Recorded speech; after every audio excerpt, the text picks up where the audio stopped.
Hello, my friend. Welcome to Cat Ninjas. Welcome. Good evening, and a warm welcome. So, I will be speaking about the strategies or the trick or the kind of people miss while trying to prepare or approach for a test. Yes, especially with respect to DILR. That's what I'll be discussing in this particular video: how to unlock or how to do better in the DILR with whatever the limitations that we have. That's about this particular session. Before which, let me quickly have a look whether the audio, video, visuals are fine. So then we are good to start.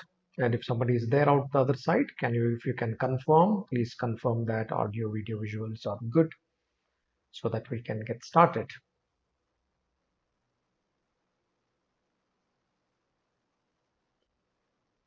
Yeah,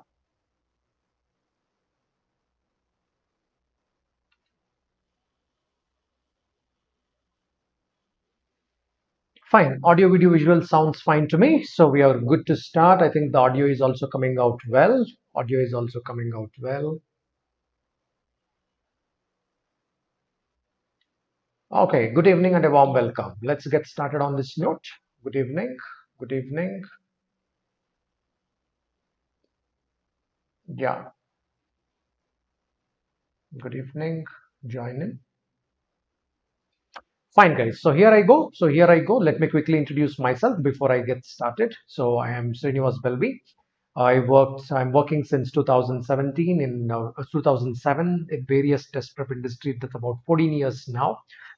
So you can see the credentials out here. I work with in various capacities, both in terms of management as well as training.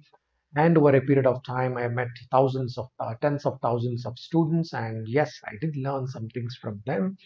And based on that is what I'm trying to talk in this particular video.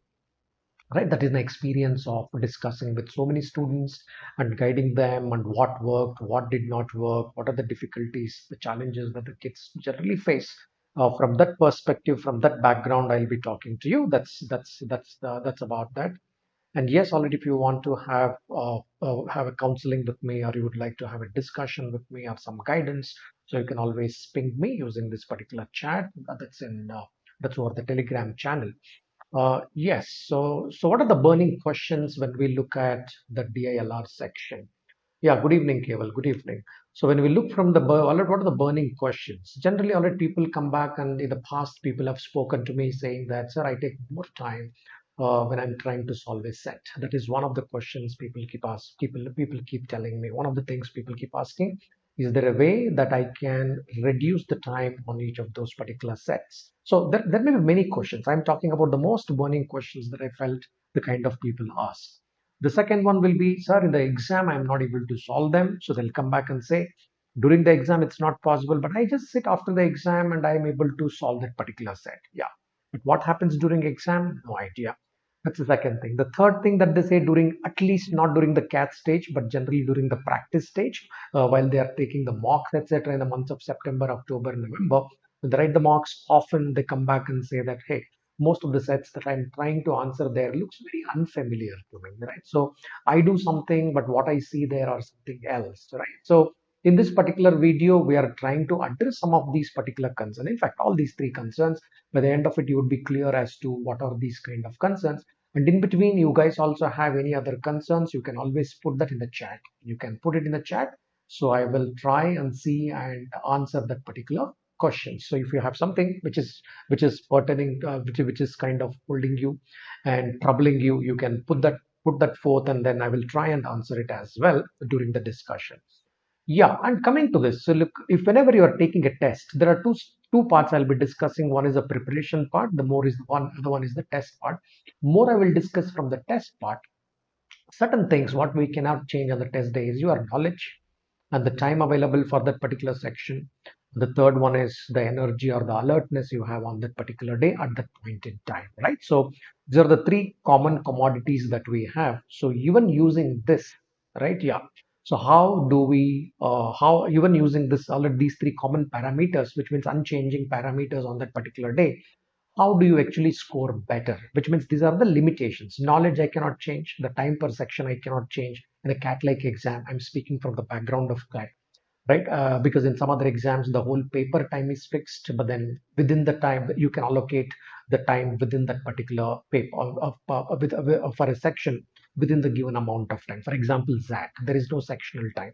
SNAP, there is no sectional time, right? So IFT, there is no sectional time.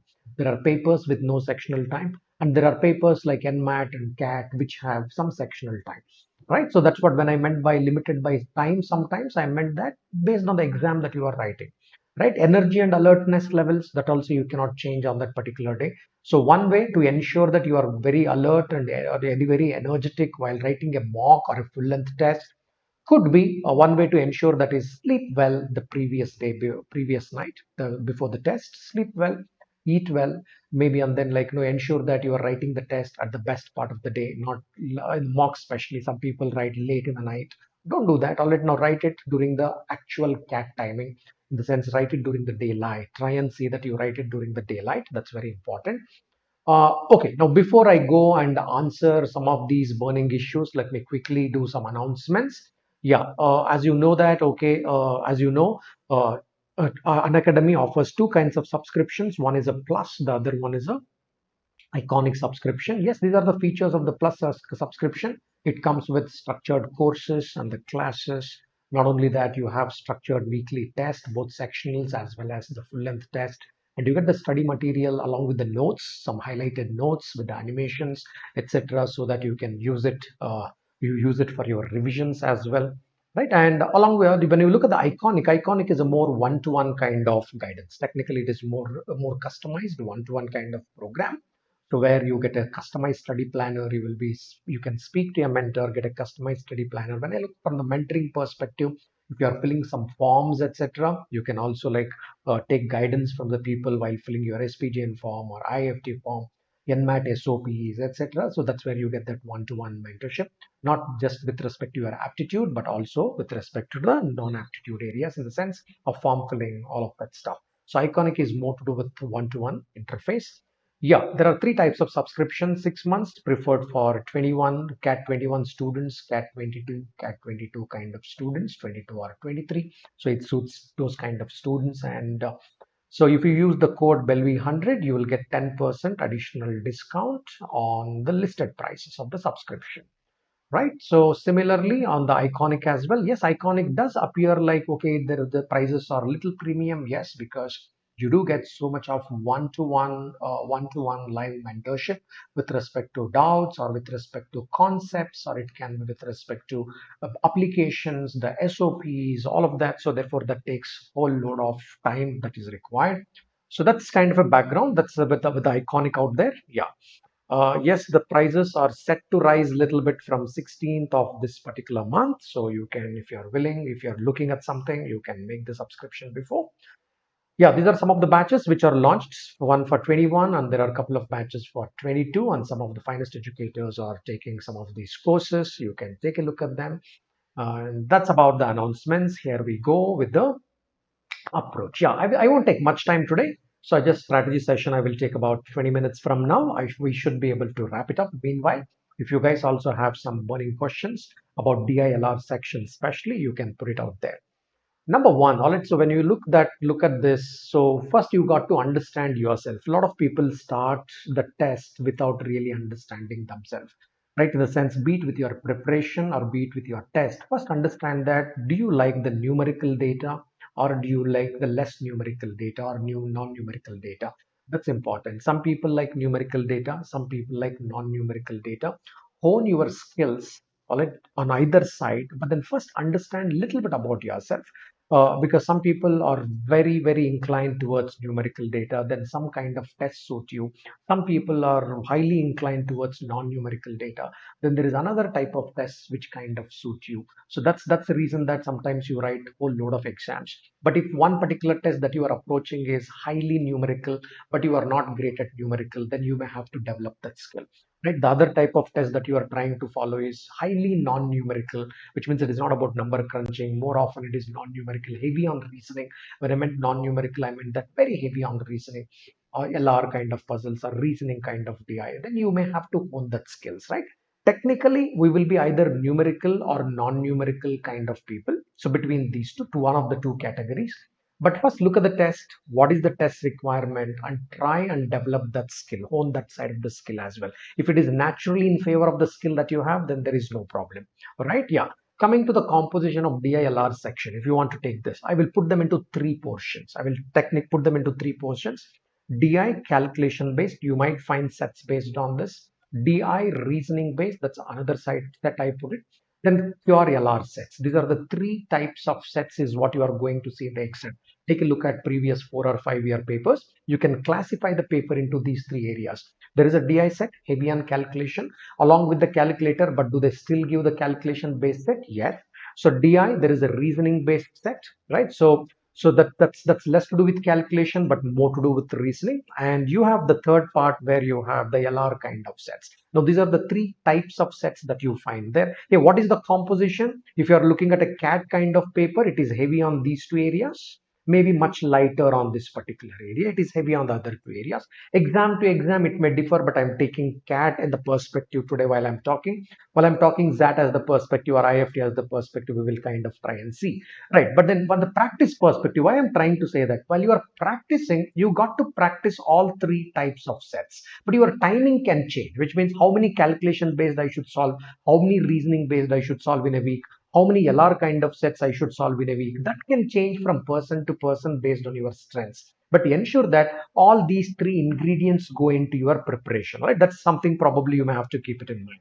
Second part, you got to practice both with choices and without choices. That's another important thing out there, right? So because in the exam you also get MCQ and theta questions, that is type in the answer, right? So where there is no answer, because a lot of time people tend to make use of the answer choices to arrive at the solution, right? Answer choices. But then there are theta questions. Remember that 25% of the questions in that particular section in a cat like paper are the theta questions. There are no choices. Therefore, how do I work with this? All right. That second point that probably you may have to keep that in mind. Ensure that sometimes you just look at the question, you treat them, there is no answer. Therefore, I am going to deal with this. Yeah.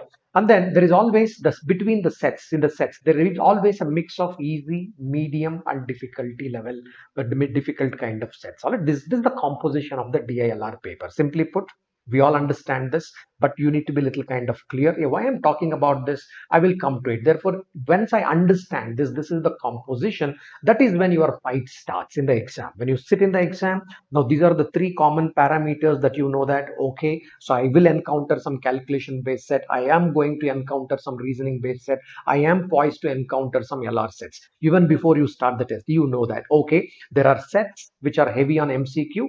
They're MCQ kind of question. I can expect a complete one full set where there are completely theta questions, absolutely no help from the answer option, and that can be my one of favorite sets as well. Fair enough, doesn't matter, all it favorite or non-favorite theta sets also will be there. Third thing you say is what, hey, there would be some sitters there. Some one set can be completely easy. There could be a couple of sets at the medium difficulty level. There could be a couple of sets which are going to be at the difficulty level, right? Yeah, all boils down to finally what, how familiar you are, right? So also now from when you see the paper, you should be already almost all more often than not, you should be more familiar than being least familiar with some of those sets. Now this is where people fail. Lack of practice or whatever you call it often. People don't feel this more often. Hey, I am at most familiar with this. All right, this is my cup of tea. They don't feel that. Now, how to understand, how to ensure that, okay, we start feeling most of the sets are very familiar to us. Let's try and see as we go along. How do we convert most of the sets into our most familiar territory? So before that, on the test day, let us first understand the test day mocks, because you would be writing a lot of mocks. Let's understand what are the test day dynamics when it comes to this. Now listen carefully. Before we do that, let's also understand within a set what happens. A lot of people tend to forget within that particular data set. You take an LR set or you take a DI set. Classic example can be a DI set. There would be a couple of questions which are easy. If you look at a cat like paper, each set has 4 to 6 questions, right? Last year, each set has varies between 4 and 6 questions, about 4 or 6 questions. All four won't be easy in that particular set. All four won't be medium in that particular set. All four won't be difficult in that particular set. Within that four, hey, some of them are going to be easy questions. Sitters, we call them within the set. Whole set need not be a sitter. Whole data set need not be a sitter. Always remember, there may be couple of questions which are sitter in between that.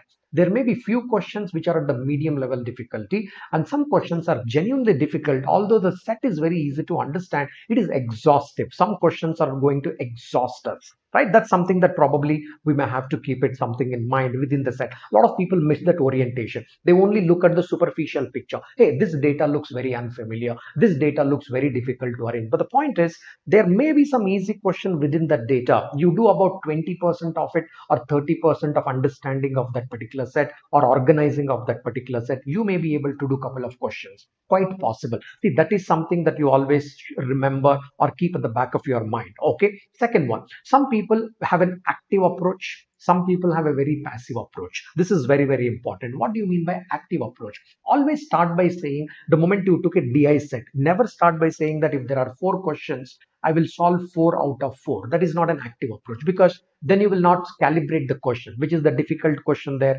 which is the medium level difficulty question there. You will never calibrate. Always start by saying that, hey, I want to do 3 out of these 4 best questions. Out of the 4 questions, I want to do 3. The moment you do that, you become choosy, right? Your mind starts calibrating. It's saying that, hey, which 3 you should do? If there are 4, which are those 3 that you should be considering it? Your mind kind of becomes very, very active. Active approach is what? Always give it a selection, saying that, hey, it is not 4 about 4. 4 out of 4. If it happens, it is good because the whole set was easy. You could finally do 4 out of 4. That plus 1 question is a bonus question. If I get that, it is good. If I don't get that, let me stick to 3. Hey, no, okay, calibration. While doing this, you felt that actually 2 of them are easy to handle from your perspective, then do 2 out of 4. There is absolutely no problem. I've seen people doing about 4 sets out of 5 sets in CAT. But in all these 4 sets, they will do partial questions. They will never complete any particular set because often it may not be required. There are another spectrum of people who will always complete the full set. And they will, if they get 1 set wrong in that, the whole score has gone for a toss because somewhere they misunderstood one logical statement while doing that LR.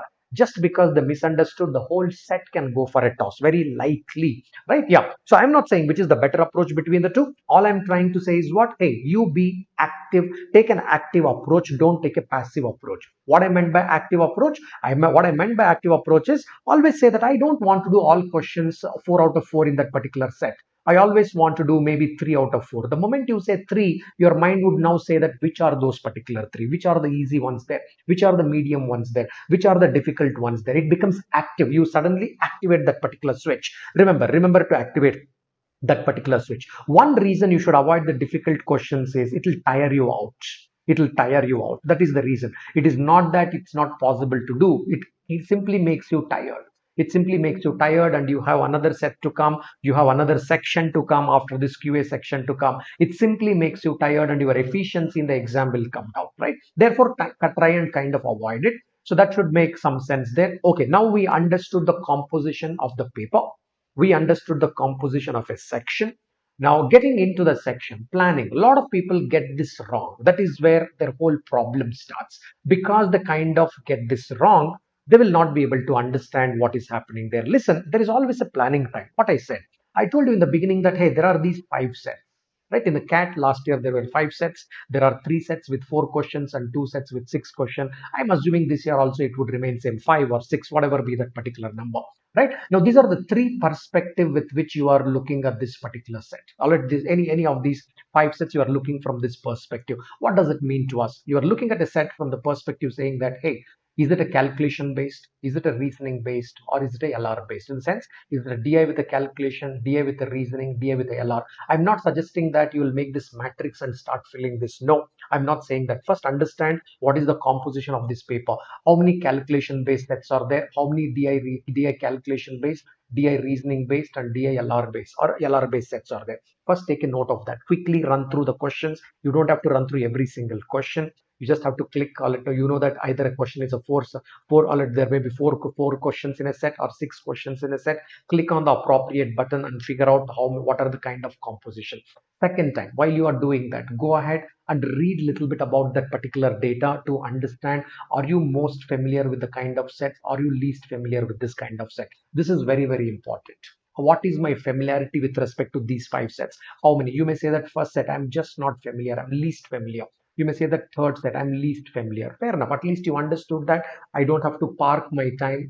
People may come back and say that set one was very easy. How does it matter? For you, you are least familiar. There is nothing called as easy. Easy, difficult depends upon what is your background. For example, I don't understand much about the data structures in computer science engineering, or there is something called as the data structures as a subject that they study. Assume if I don't understand data structure, even if you ask me an easiest question from data structure, I may not be able to answer because I don't know. Same thing happens in the exam as well. People come out and say that set one was the easiest set, but the point is, if you are not knowledgeable, bad luck, you can't help about that. Therefore, always think from your perspective, not from others perspective, right? From your perspective, you may say that set one, least familiar. Set three, I'm least familiar. Fair enough. Now, coming to the MCQ and theta, you may say that set two is completely MCQ. There are four questions, all four are MCQs. Should I do that? Shouldn't I do that? Because there is no reconfirmation on your answers. Okay, my point is, if something is completely theta, MCQ, not MCQ. If some set is completely theta, avoid that particular set because there is no reconfirmation on the mistakes you are doing. Avoid it in the first round. Then you pick other sets. Now you said that okay, set 4 is left, set 5 is left. Set 1 I'm not familiar. Set 3 I'm not familiar. Other 3 sets I'm familiar, out of which I don't want to start with set 2 because all questions are theta questions there. Therefore you say that I would start with set 4 and set y. Okay, what is this planning time? This is 5 minutes out of 40 minutes. I'm not saying 5 means 5. Initially, you may take more time, and as you go along, you may take less time. I'm giving a ballpark figure that hey, it might take about 5 minutes, right? So don't be hurried. A lot of people tend to think that okay, I'm wasting a lot of time. No, this is practical, right? 5 minutes can be 4 minutes for somebody. For somebody, it can be 6 minutes. Doesn't matter. But roughly, the ballpark figure that you carry is what about 5 minutes. Okay, therefore, what is your performance time? Your performance time out of 40 minutes of a CAT test. Say, for example, 40 minutes. Let me take CAT as an example. Then you say that okay, performance time is remaining 35 minutes, right? You would say that my performance time, therefore my performance time is remaining 35 minutes. Now listen to this. Now another thing you need to factor even before you do the exam is what? While you are performing, there is a productive time and unproductive time. Under the performance time, you have both productive and unproductive time. Idea is what? You pray to God that I will not have this unproductive time. Planning time is fine, right? You pray to God before the exam. You say that okay, I don't want unproductive time. Fair enough. What do you mean by unproductive time? You started off with set 4. It went very well. Let's assume it's an example I'm taking. You started off with the set 4, it went really well. Fair enough, you closed it. Then you started off with set 5. After 3 minutes you realized you are into this particular set. After 3 minutes you realized, although you are familiar with this data, you said that yes, I am familiar, but there is a small catch there which you are not able to figure it out, right? After 3 minutes or maybe after 4 minutes, whatever is that particular time, you are not able to catch that particular data. Fair enough, that is unproductive time. So therefore you may say that my 3 to 4 minutes of unproductive time could be there, right? Or take already if you want that okay, about 3 to 4 minutes or 5 minutes of unproductive time. Therefore what is your productive time? Your productive time is 30 minutes.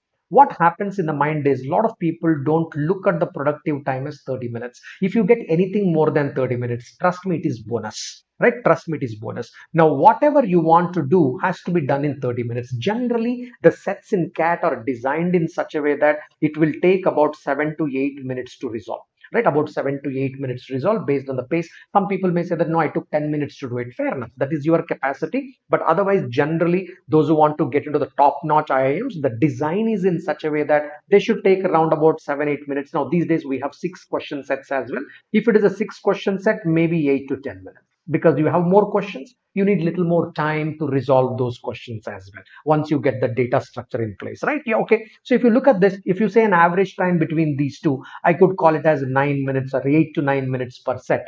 After removing the unproductive time, after removing the planning time, you may still do about 3 plus sets. About 3 sets you can do. If you do about 3 sets, in this 3 sets, you have a six question set as well, right? So roughly, all it assuming that from one of the sets, all it it's a four-setter, you did about four. You did another set, all it that was also four. You did another three. All it you did another set, all it third set, all it which was a six-setter. You did about another four. Trust me, guys, if you would have done this, all it you end up getting somewhere. All it now, what is your attempts there? About 10 questions, which is about 30 marks. So you will definitely get about 95 percentile and above, even by making one mistake in between that. Now assume that if there is no unproductive time, who gets high scores there? If somebody has no unproductive time, if this unproductive everything works in your favor, unproductive time has come down, so you added this 4 minutes to you, so that already now you get another 35 minutes here. You get 35 minutes. 35 minutes implies that, oh, now you are clearly shot up into that 99 kind of a league, or 99.5 kind of a league, because things are working in your favor. You don't have any unproductive time. But when I approach the set, when I go there, or when any of us go there, we need to understand that, hey, you actually get 30 minutes of productive time. 30 32 minutes, whatever it is. I'm giving a ballpark figure to you, just rough estimate. You get about 30 minutes of productive time in a DILR section, because you need about 5 minutes of planning time. It is actually less, it is actually not less, slightly less. Maybe 4 minutes is good enough, 3 to 4 minutes. But yes, take it, because of on your pace, you want to make a meticulous decision. About 5 minutes of your planning time, and maybe unproductive time, you can factor it as another 3 or 4 minutes, right? Yeah. So therefore, you kind of get a complete productive time of about 32 33 minutes, 31 32 33 kind of minutes. That is the figure that we should carry. Otherwise, what happens is, if we think that all 40 minutes I have, even if I do one set at the rate of 10 minutes, I should be able to do four sets. That mathematics does not work. It is the wrong mathematics, right? Some people say that in the quant they do 10 questions, getting 10 out of 10 correct. Wrong calculation, right? Under pressure, we all tend to make a small slip up. There is always a small mistake. In the sense, one or two questions can go wrong there. Same thing in LRDI as well. One question can go wrong, however meticulously we have done. We need to factor such things, right? And then we have to try and understand how we are progressing there. Okay, anybody, those who are there from the beginning, is this making sense what we are trying to discuss? Did it give a kind of understanding that how to allocate the time? Because time management is something where I've seen the students not being aware and over accounting, saying that 40 minutes I have, which is actually wrong, which is actually wrong, which is actually wrong in an LRDI time. The first 5 minutes of your LRDI are very, very important. Planning is very, very important. The first 5 minutes. Good. All right. Keval, Aman, and Nihar. Fair enough. Good for confirming that. Yeah. First 5 minutes are very, very crucial. If you ask me, the first 5 minutes are crucial. And the blessing of God are also equally important, because you don't want any unproductive time on the day. What you decided has to work, because you decided based on your familiarity. If it works, very good. So even what I decided by familiarity, after 4 minutes, I have to cut my losses, I have to cut down. Then I know that, okay, somewhere I'm losing these 3 or 4 minutes, which can affect a little bit of score. It can affect a little bit of score, but that's all right. All right. Now that is true with many test takers. Why I'm talking about these 3 or 4 minutes? Is it with few test takers? No. This is the truth with many. Only chosen few will escape unproductive time. Otherwise, everybody has to go through this unproductive time. This is the reality, my friends. This is the reality.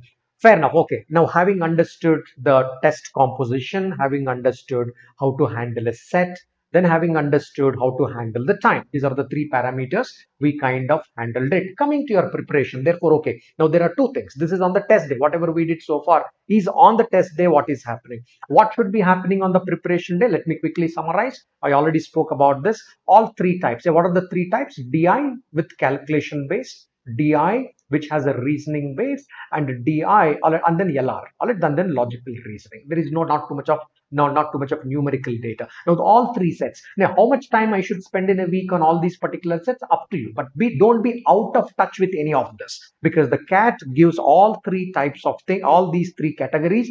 Don't be out of touch. Out of touch is out of form. That's it, right? So if you don't practice something for a while, what happens? You will not be in the form, right? You lose that form. You have that rough in the mind. Well, you will not be able, that smooth transition doesn't happen in the mind. So be in the form. The practice will help you to be in the form. That's the reason people say that every day do some RC, every day do some LR. But again, within the LR, don't keep doing only one or two types and completely ignore the other type. Don't do. Keep that form, but you don't have to do it every single day, all of this. That's my point. But be in touch week after week.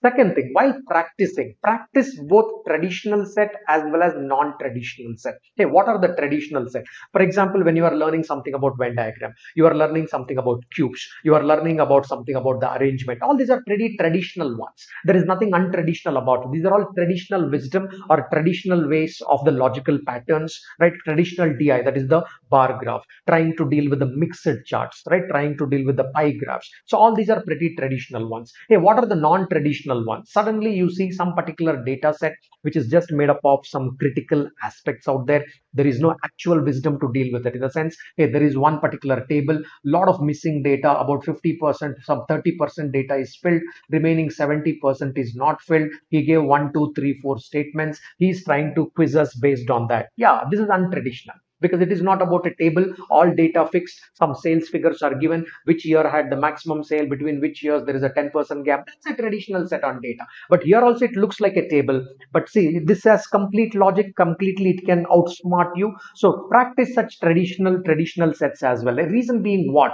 Traditional sets also build certain IQ, certain intelligence in you. All right, non-traditional sets also build certain intelligence, certain knack in you, right? So therefore, while solving this, that's another classification. Sure, we have DI, yeah, DI calculation, DI reasoning, and LR. Again, while practicing week after week, hey, how many traditional I am doing, how many non-traditional I am doing? There is no number to it. But in your preparation, are you mindful about this? Matters. All right, it matters, because some people do lot of traditional, which means they do cubes, they do Venn diagrams, they do all it pie charts, the bar graph, etc., etc. They kind of do that, and they will have least exposure to non-traditional ones, right? And they get the least exposure to non-traditional ones. Suddenly, on that particular test day, there are 2 or 3 non-traditional sets, then their test is souped, right? They are not able to do much because there are 2 to 3 non-traditional sets which have come on that particular in that particular year's paper. So let's be mindful about both of them, because both kind of intelligence has to be developed, right? That's the point there.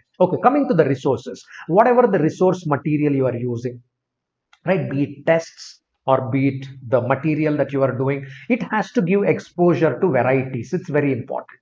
Or at no point trying to do the same kind of practice, right? Yeah, so if you are doing cubes, or if you are doing the Venn diagrams, or if you are doing all right now the any of the traditional, basically in the traditional set, what happens, non-traditional things can look very different, but on the traditional, people lose a lot of time because they kind of start doing the same kind of varieties. No, so rather, all right, now try to expose to vast varieties. If it is required, you can go to the same set and do some 2, 3 times. Right? If you are not getting hang of certain approaches, you are not getting hang of certain traditional question or a non-traditional question. All right, it's okay to do 2 to 3 times. There is absolutely no problem. That will develop proper intelligence and proper neuron structures in your mind. There is no problem on that.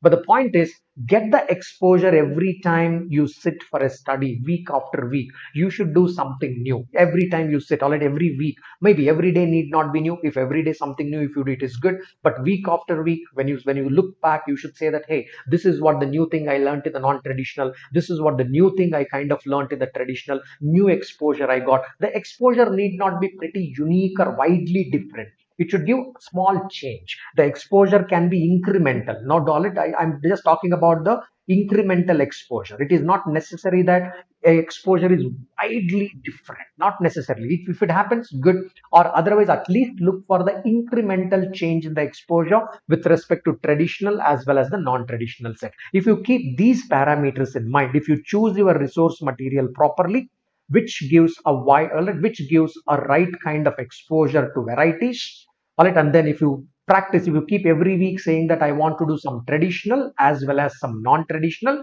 that should be my allocation of time based on the material I'm practicing. And in a week, I need to practice all these 3 types. If you get this classification right, I'm sure you will develop the right kind of skills to tackle the exam. Right? This is what you should kind of do in a nutshell. In a nutshell, this is what it is. So I kind of covered all that I need to cover. Coming back to this, because I don't want to take much time.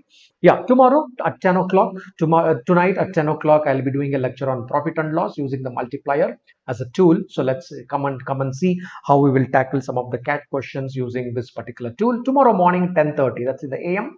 So I will speak a little bit about the quant there.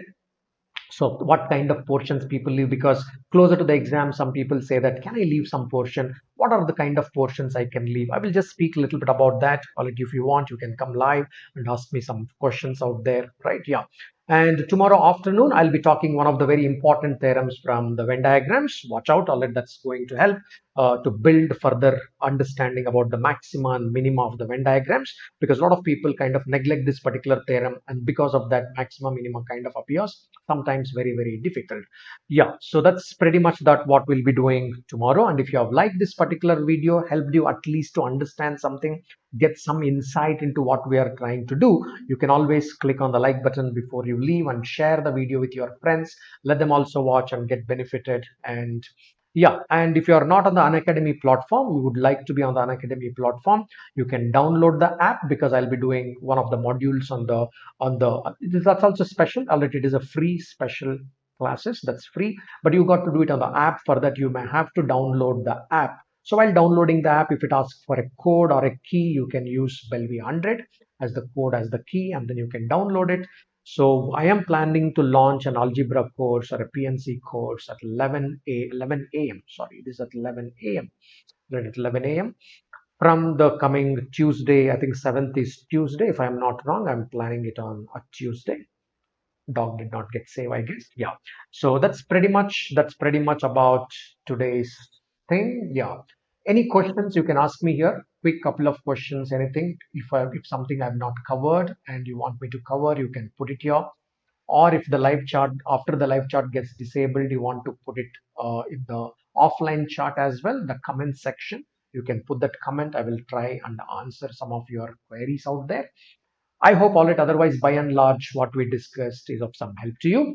I will see you in the coming lectures. That is at night 10 o'clock. So bye till then. Yeah. Any questions you can post it there. I will wait for a minute.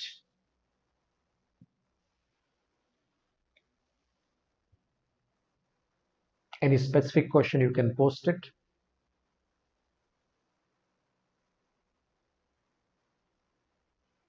Right. Even if you think already you think of some question after that, you can always post it in the comment section.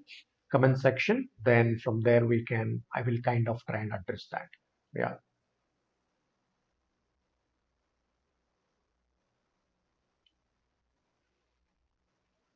Aman, it depends on the background. Okay, you just started very recently. Is it too late? Late or early depends on the background, because I've seen the people cracking it in 2 months. All right, but the backgrounds matter. So, what kind of intelligence they had, what kind of skills they already had, it matters. Because in the past, I've seen people, not every year we see people like that. Right, every year there are people who work for 1.5 years and they still don't make it. It matters. Matters.